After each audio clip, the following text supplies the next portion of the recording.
সেগুলো আলোচনা করি। ফেইথ, দ্য বিউটিফুল ওয়াইফ, বা আমরা ইয়ং গুড ম্যানস বিলভড আমরা বলতে পারি। ফেইথ হচ্ছে তার তাহলে স্ত্রী, ওয়াইফ অফ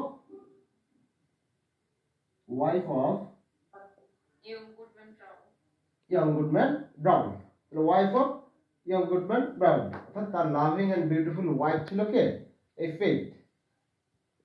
তো ইনি মূলত এই ফেইথকে প্রচুর পরিমাণে বিশ্বাস করত, ভালোবাসতো ইয়ং গুডম্যান ব্রাউন।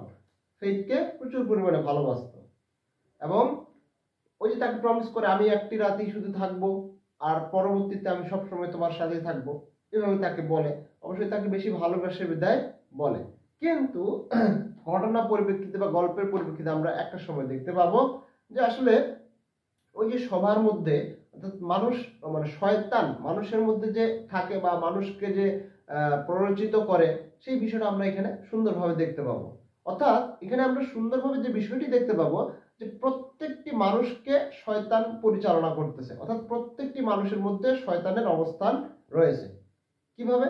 যে দেখেন, আপনি নর্মালি আপনাকে দেখে বোঝা যাচ্ছে যে আপনি ভালোভাবে চলতেছেন, রিলিজিয়াস কাজকর্ম করতেছেন, কিন্তু আপনার মধ্যে একটা খারাপ দিক রয়েছে।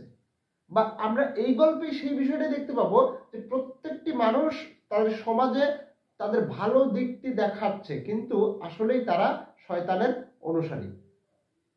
ঠিক তেমনি এখানে ফেইথের সাথে যখন তার কথা হয়, ফেইথ তাকে যেতে দিচ্ছে না, না তোমাকে যাওয়ার দরকার নাই, তখন সে একটা সময় মনে করে যে হ্যাঁ, ফেইথ কি বুঝতে পারলো নাকি আমি ওই সভায় যাব, এরকমটা সে মনে করে।